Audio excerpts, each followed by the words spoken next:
శ్రీమాత్రే నమః. శ్రీ గణేశాయ నమః. ప్రియాత్మ బంధువులారా, నిత్య జీవితంలో భగవద్గీత 274వ భాగం క్షేత్రజ్ఞ విభాగయోగం 13వ అధ్యాయం 8వ శ్లోకంలో నిన్న చెప్పుకున్నాం. అమానిత్వము మొదలైనటువంటి 20 గుణాలు జ్ఞాన సిద్ధికి ఉండవలసినటువంటి గుణాలని నిన్న పేర్కొన్నాం. ఆ 20 గుణాల్లో మొట్టమొదటిది అమానిత్వము అన్నది. అమానిత్వము అంటే అభిమానం లేకుండా, ఇగో లేకుండా ఉండడం అన్నమాట. మానం ఉన్న చోట జ్ఞానం ఉండదు అంటారు పెద్దలు. మానం ఎక్కడైతే ఉంటుందో జ్ఞానం అక్కడ ఉండదట.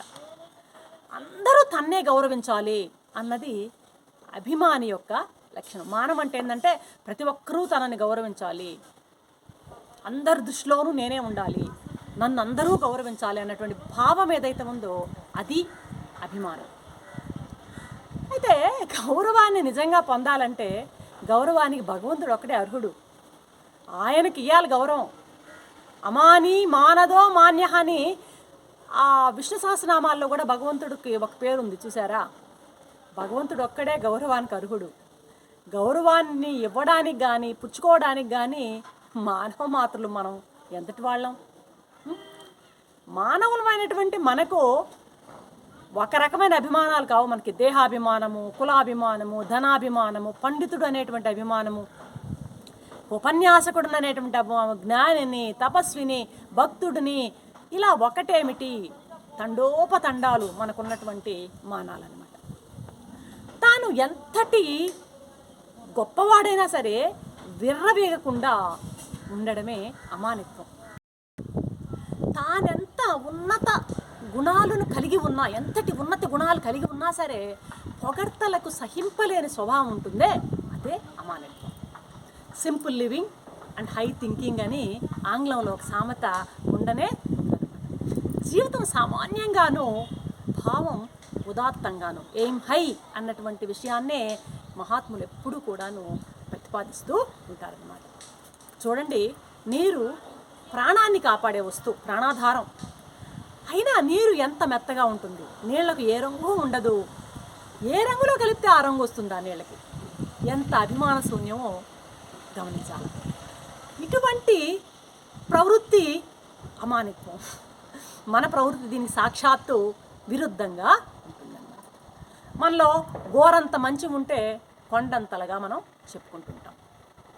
జ్ఞానం కోరేవాడు ఈ దుర్లక్షణాన్ని వదలాలి.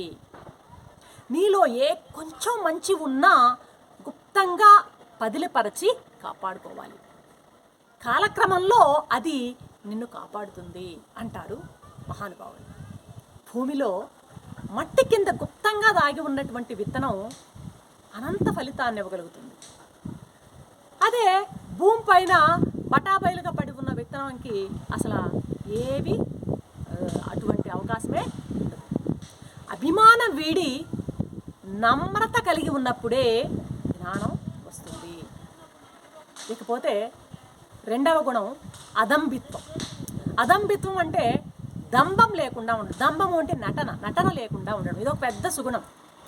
ఈనాడు దంభం ప్రపంచమంతా విస్తారంగా వ్యాపించింది. ఎందుకనో దంభం అంటే మనుషునికి భలే రుచి. అన్ని రంగాల్లో దీని పెత్తనమే నడుస్తుంది. తన కళ్ళతో తాను చూడకుండా పరుల కళ్ళతో చూడాలనుకోవడమే దంభం.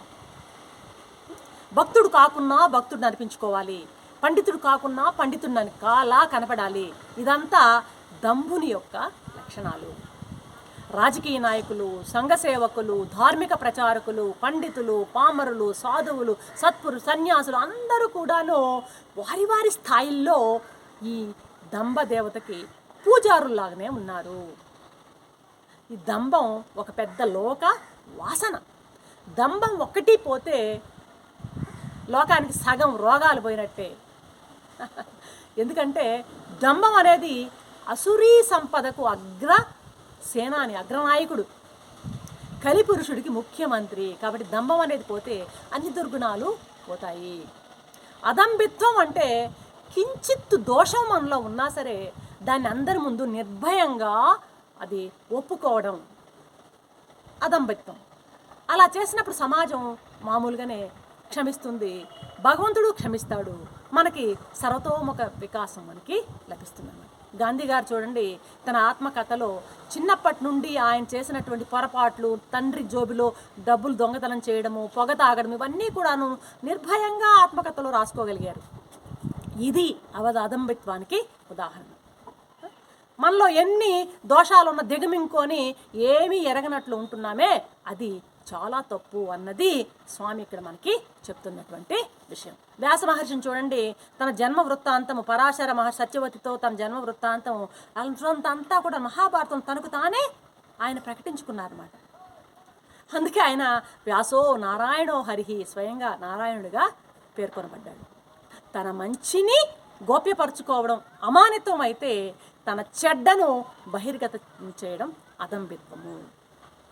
మంచిని గోప్యపరుచుకోవడం అమానిత్వం, చెడ్డను బహిర్గతం చేయడం అదంబిత్వం అని ఈ అమానిత్వము అదంబిత్వం రెండూ కూడాను జ్ఞాన సాధనలో, జ్ఞానం పొందాలంటే, క్షేత్రజ్ఞుని తెలుసుకోవాలంటే పెద్ద అవరోధాలు. కాబట్టి ఈ రెండింటినీ మీరు పోగొట్టుకోవాలని చెప్పడమే ఈ శ్లోకంలోని ఆ మొదటి అమానిత్వ అదంబిత్వ లక్షణాలను గురించి మనకి ఇక్కడ చెప్పడం అన్నమాట. రేపటి ఎపిసోడ్లో మిగతా అంశాల గురించి మనం ముచ్చటించుకుందాం. అంతవరకు సెలవు. సర్వం శ్రీకృష్ణ చరణారవిందార్పణం.